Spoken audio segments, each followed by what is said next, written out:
Hello and a very warm welcome to this edition of the Ponsonby and Massey podcast. And I find myself this week back in not so sunny Glasgow. It's very overcast, but it's nice to be back home in Scottish soil. We're going to sort of chew the fat on three issues today. One, the appointment of Stephen Noon as a special advisor to the First Minister, John Swinney. Does this tell us anything about the direction of travel of the Scottish Government over the next couple of years? Does it tell us anything about the party's independence strategy? Then we're going to look, and this is obviously with one eye on the next Scottish elections, a couple of local government by-elections in Dundee this week. Not so good news for Scottish Labour after their very good performance at the general election. Can we read anything into that, given that we're going to have a rash of such local authority by-elections in key central belt areas in the coming weeks? And thirdly, in the coming week, a big week for the Conservatives at a UK level, because at the moment there are four in the running to be the next UK Conservative leader. We're about to go down to two after a couple of rounds of voting by the Parliamentary Conservative Party. But let's start first of all at home. The appointment of Stephen Noon as a special advisor. Now, many within the political village will know who Stephen is. Many indeed will know him. So first of all, Alex, just say a little bit about who Stephen Noon is, a little bit about where he stands politically within the sweep of opinion within the SNP, and critically, what you think his appointment tells us about how John Swinney sees politics in Scotland in the run-up to 2026. Yes, I mean, there are times when political commentators and journalists and so on focus too much on advisors and not enough on politicians, because we tend to think of advisors as being the sort of secret power behind the throne, the people who have the magic sauce that puts them in touch with the electorate and so on, and it's possible to overstate the importance of these people.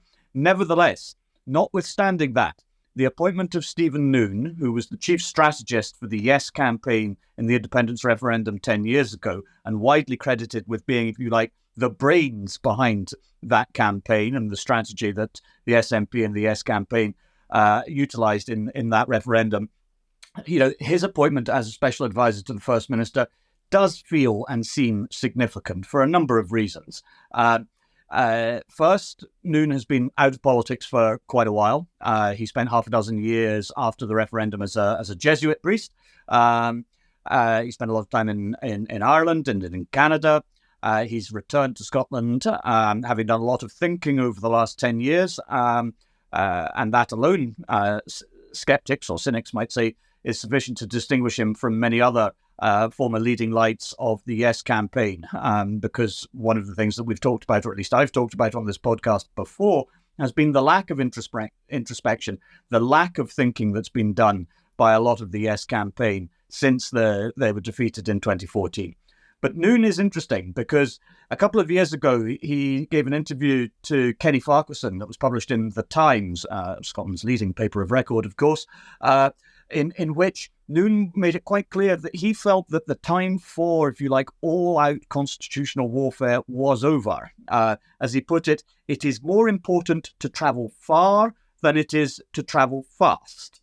And he also said, if we, by which he meant people in favour of independence, can get 90% of what we want, and in a way which gives the no side also a good chunk of what they want, is that not worth exploring? Now, to put it mildly, this is not the sort of language that is typically used by leading lights of the independence campaign. It is not the sort of way in which special advisors to the First Minister typically talk. And so I think it is clearly significant that somebody who is, if you like, now the gradualist's gradualist is has the ear of John Swinney, who is no great radical or constitutional fundamentalist himself.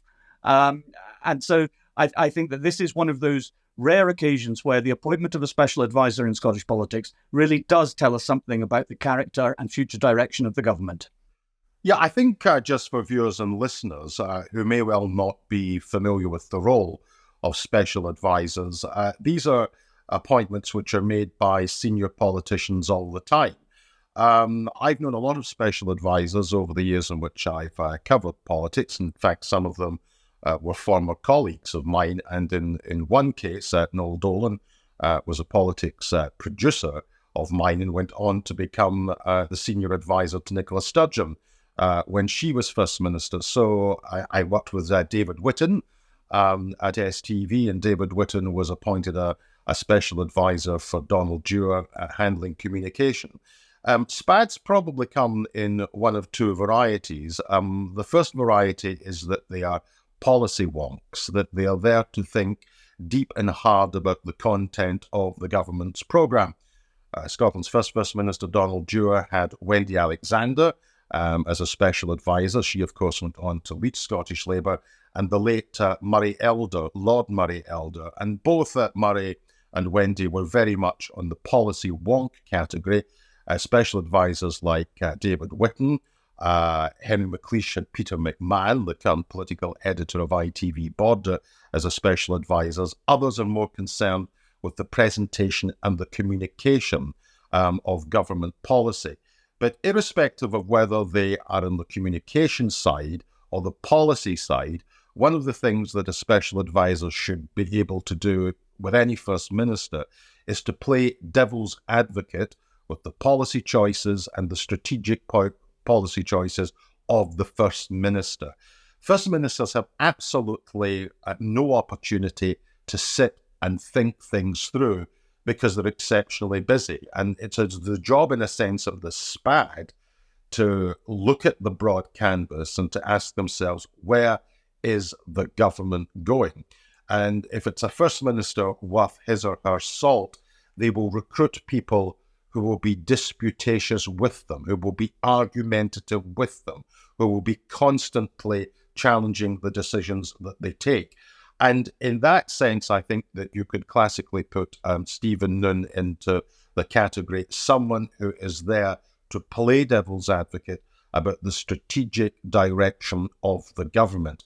And I agree with what you say. I think it's reasonable to say that he is indeed the gradualist's gradualist, and therefore it is completely reasonable to infer that this is yet more evidence of the SNP and government kicking the whole independence strategy into the long grass. What this will also do, of course, in the run-up to 2026, is that within the broader Yes movement, you will now have, I suspect, the Greens and certainly Alapa, who will be saying the SNP have completely and utterly not only gone soft on the Constitution, but are ignoring it altogether.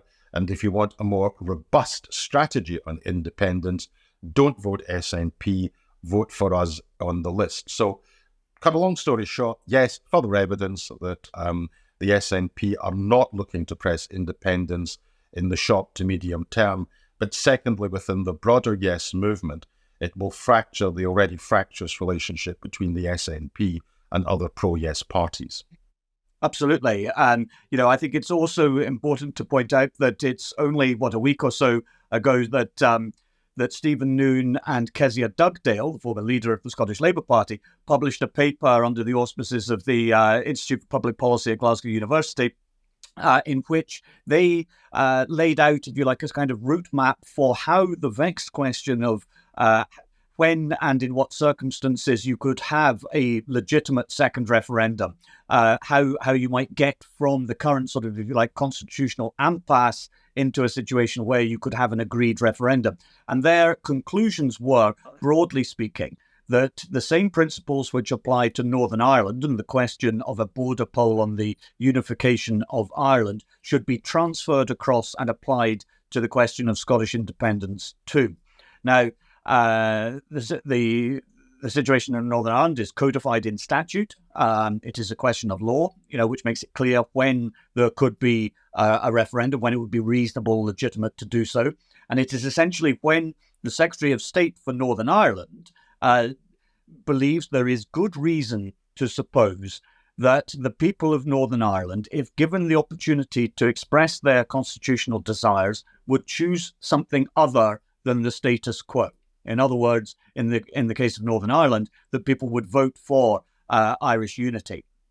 Now, to transfer that over to the Scottish situation, I think that is something that is quite difficult for, if you like, hardline nationalists to accept, because it effectively gives the Secretary of State for Scotland a veto over when and where, there should be a second independence referendum. It means that election results are, to some extent, rendered irrelevant because it doesn't matter how many seats the SNP win in general election to the House of Commons or even in an election to the Scottish Parliament at Holyrood. What matters is the general sentiment of the country. And from a unionist point of view, this is, I think you could easily say, an admission of the obvious, that there is at present no need to codify the circumstances in which you could have a second referendum, because the only circumstances in which it would be reasonable to have one would be where there was a clear and sustained majority support for independence. And in those circumstances, no British government could really have the moral authority to stand in the way of what was obviously what the people of Scotland wanted. And so a referendum would then be to confirm the people's constitutional preferences rather than to determine what those preferences are. So, there is less in this proposal, I think, for pro-UK people to swallow than there is for pro-independence people to. And, but nevertheless, the very fact that Stephen Noon authored this paper in conjunction with Kezia Dugdale, and then a week later is made a special advisor to John Swinney. Well, again, you do not have to be a brilliant geometrician to be able to draw a line between those two dots, do you? No, you don't. And I thought it was interesting, and we did 2 podcasts on the most recent BBC programme on the relationship between Alex Salmond and Nicola Sturgeon, where in one of the programmes, and it was quite instructive, and it was reported at the time, the day after the Brexit referendum, when Nicola Sturgeon held that press conference in Bute House, in which she said she'd instructed officials to start the preparatory work on planning for a second independence referendum. This was effectively drafting a bill, which of course would not have been within the powers of the Scottish Parliament, but she'd instructed civil servants to start work on a bill. And John Swinney was very, very clear in that programme in which he said that he had raised a number of red flags about whether, in the context of that, this was the right thing to do. And I think it's perfectly clear that there is a division of opinion. There's a clear division of opinion within the Yes forces in Scotland about how you take all of this forward and how loud you bang the independence drum. But there's also, I think, a division within the SNP where people are saying, and this is essentially, I think, the Stuart MacDonald line, the John Swinney line, the Stephen Noon line, which is that, look, you cannot possibly embark upon the demand for a second constitutional referendum in the circumstances where support for your party is falling back. And unless you get people back on side with what you're doing politically in terms of the governance of the country, you have to take this step at a time. It has to be incremental. And what would be the point of demanding a referendum if the party is at a low ebb? Because you're almost certainly going to lose that referendum. I think the paper which they've put out, it's an interesting contribution to the debate, because the debate hasn't really moved on what the constitutional status quo is. Everybody's simply working on the assumption if there is to be a second referendum, then there'll be a replication of the Edinburgh Agreement, which underpinned the referendum in 2014. But there is a sense in which it's all academic anyway. It's academic anyway because John Swinney has decided that this is not a priority. And it will be interesting in the run-up to 2026 as to what extent those forces within the broader Yes movement, who have now run out of patience with the SNP and to actually see the SNP as a roadblock to independence, what kind of strategy that they will employ because in terms of the pro-independence parties in 2026, you're going to have a menu of choice in terms of different strategies. Absolutely. I mean, I think, one of the things that we can now discern from the SNP's approach to these things is in some ways going back to the 2007-2011 approach, when the SNP, of course, was also a minority administration that needed support from other parties to pass its votes, to pass its legislation.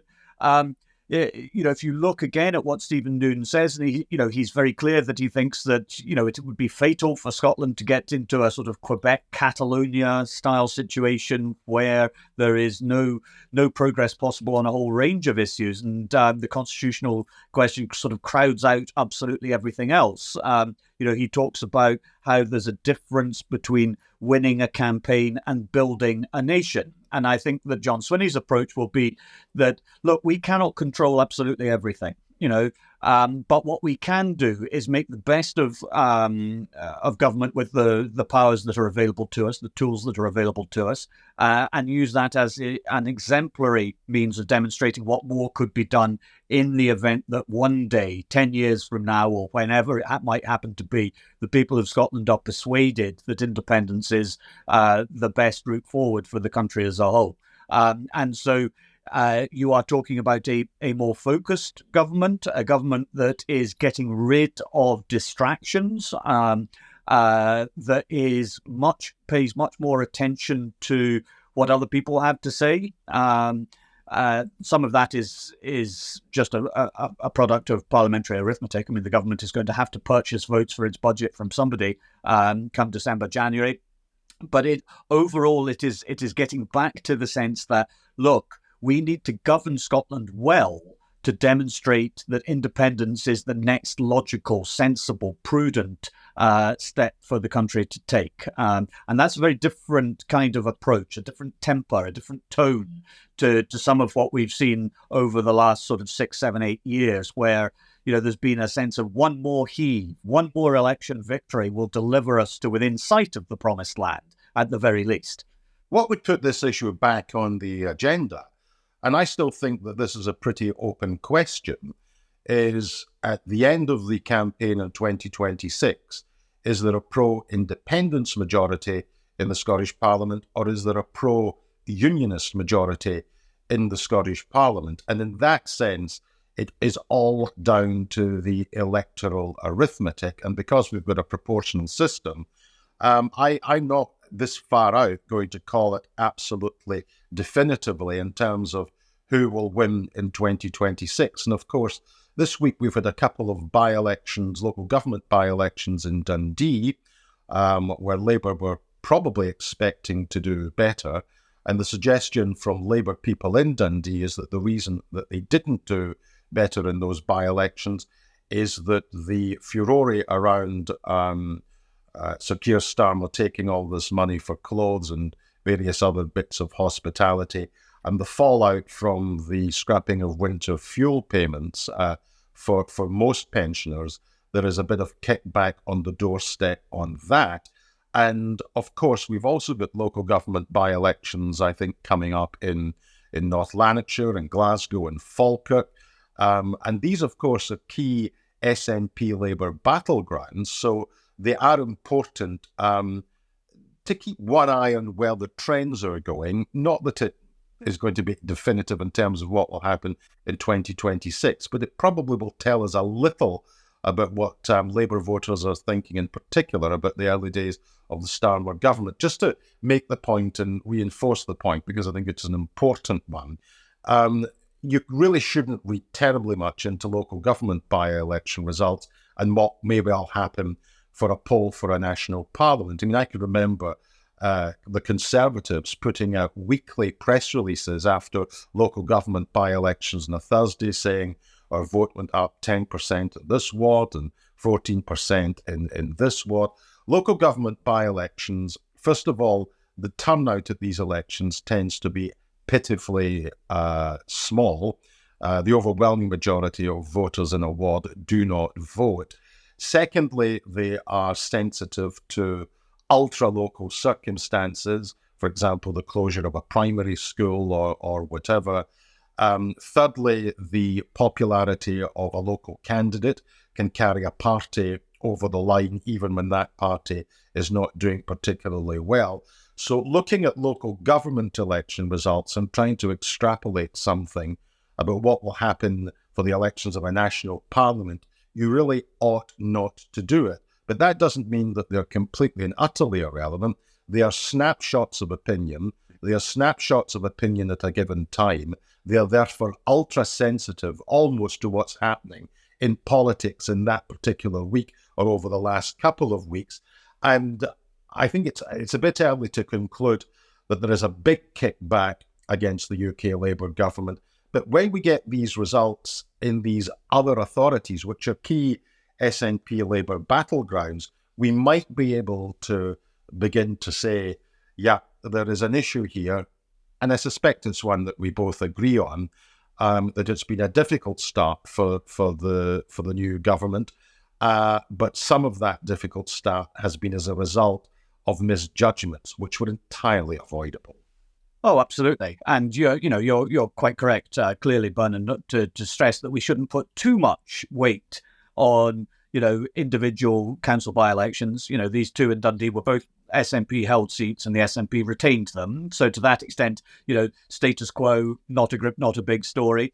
But on the other hand, I think there is a slight frisson of concern within Scottish Labour, certainly, that the government at a UK level hasn't got off to quite the racing start that many people hoped and perhaps expected that it would. Now, that doesn't mean that this is, fatal to Labour's chances in 2026. Of course not. It's vastly too early to come to any kind of firm conclusions on that question.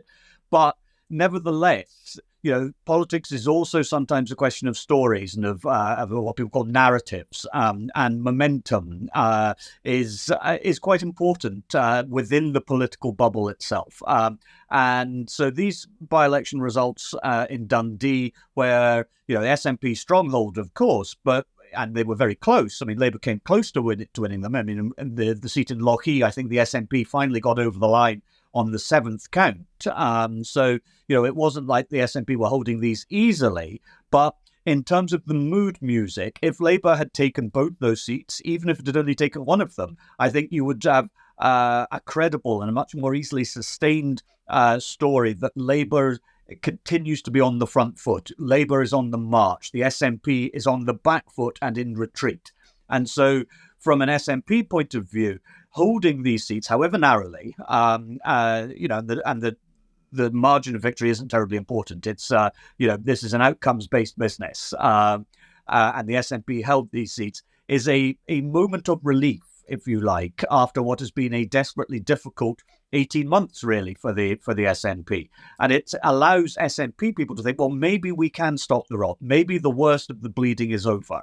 And for Labour, conversely, it's a question, well, actually, it's a reminder. We haven't sold the deal yet. We still have a lot of work to do in Scotland. And unless the Labour government at a UK level is seen to be delivering, then we are going to be in trouble in 2026. We are not going to repeat the dramatic gains we made at the SNP's expense in the general election this year.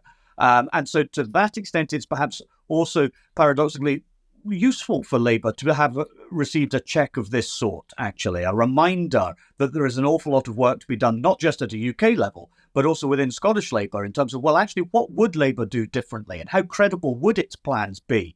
And does it actually have a genuinely different, markedly different approach to some of the big questions facing Scotland when compared to the SNP's approach? And all of these are open questions. They've been open questions for some time, and they will remain open for some time yet. But these by-elections, they're a tiny little canary in a tiny little coal mine.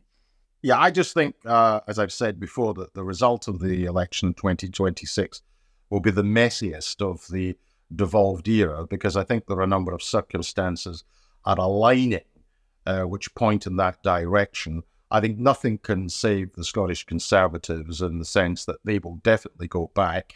They will definitely not be the second party after 2026. The SNP will have been in power for 19 years.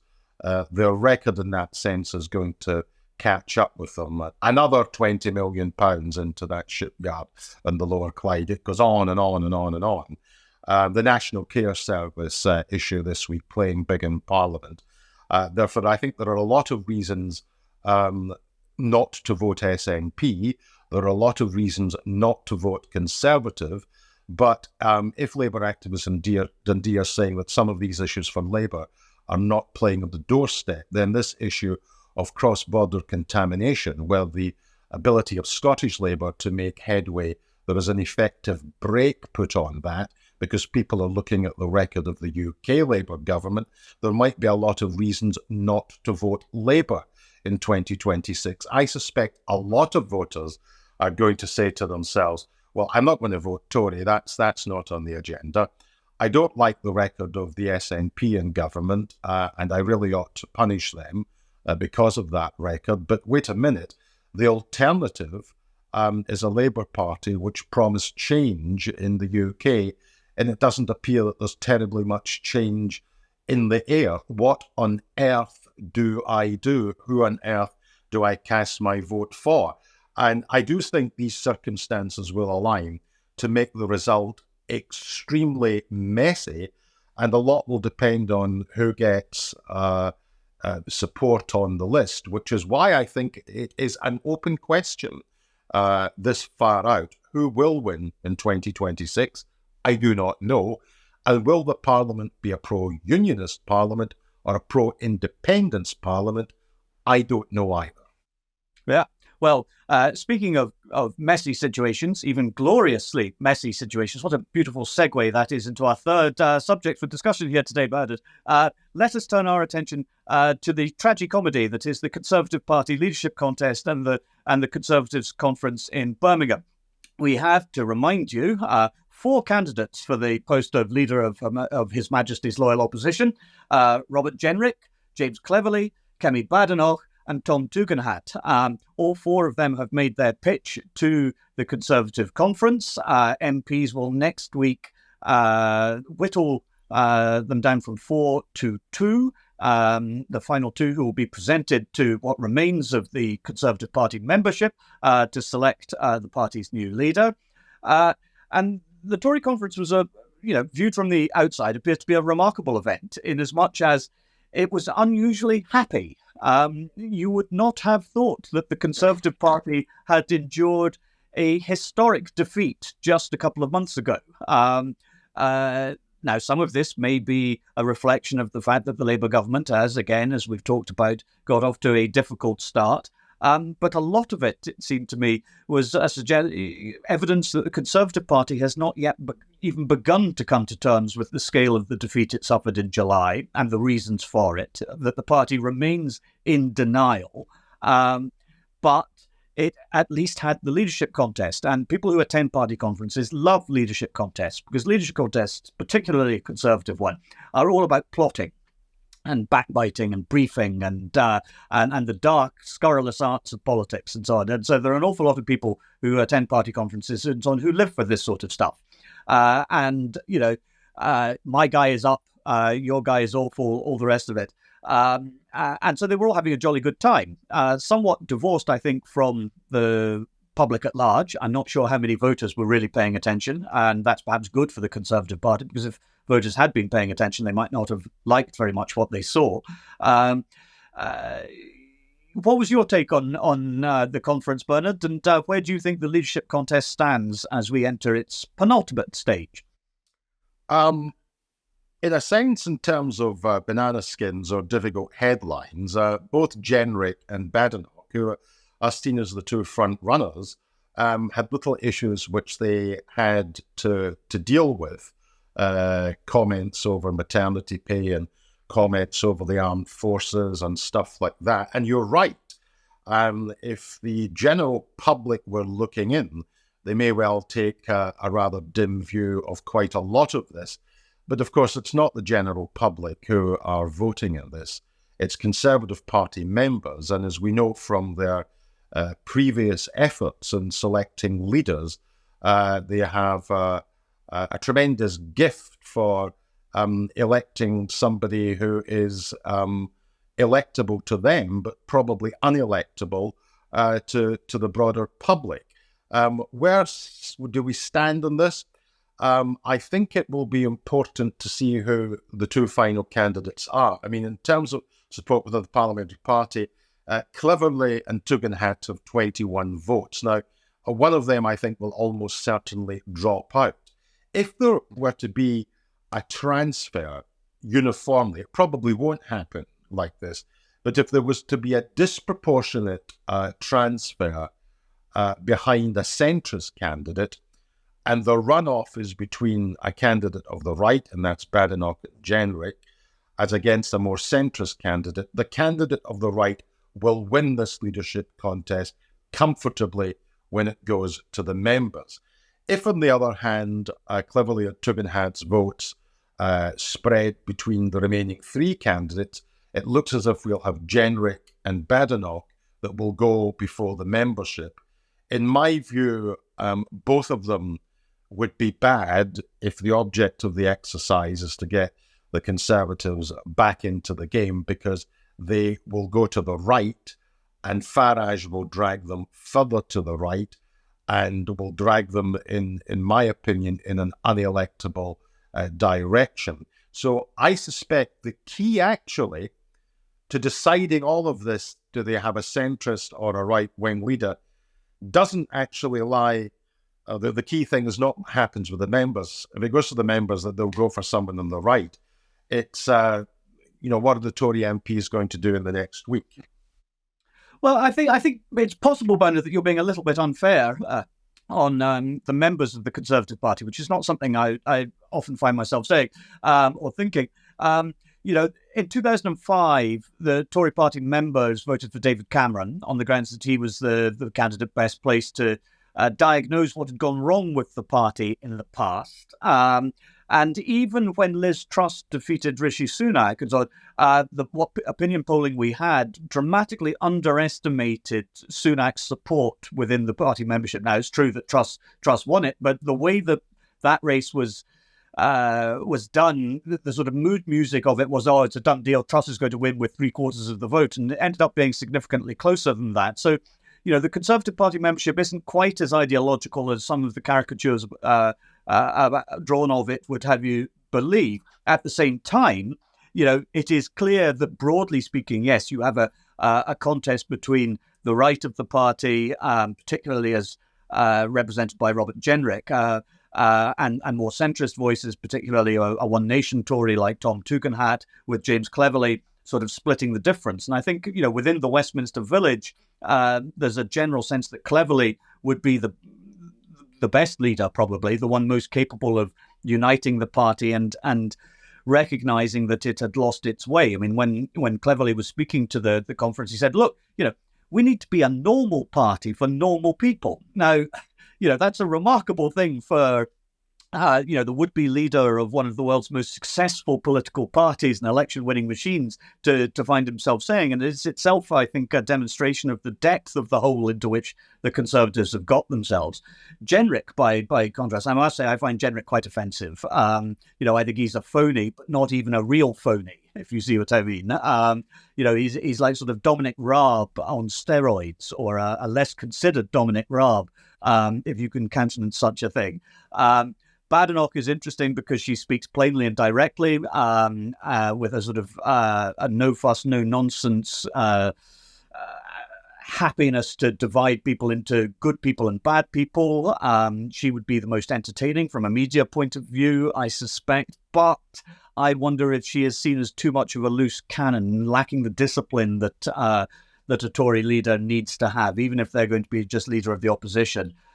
Which then leaves us with Tom Tugendhat, who is interesting, I think, very much from the One Nation wing of the party, and perhaps someone who is better placed to win back support from people who've previously voted Conservative but abandoned the Tories in this year's general election. I mean, there was an interesting focus group done by James Johnson, who was Theresa May's pollster, And it found, it was asking people who had voted Conservative in 2019 but didn't vote Tory in 2024 who would be best placed to win their support back, and showed them clips of the various candidates' presentations to the Tory conference.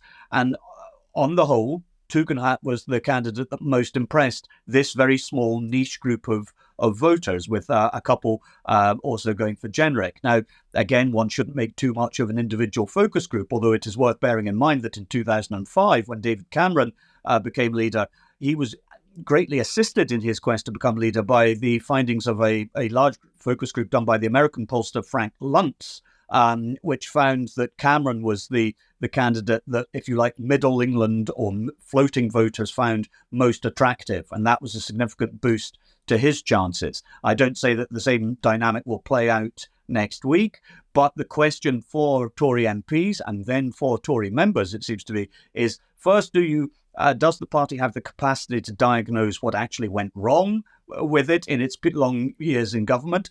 And then, and only then, does the party have the capacity to fix what went wrong? And it seems to me that there are a couple of candidates who are better placed to do that than the two who are currently leading the race, if you like.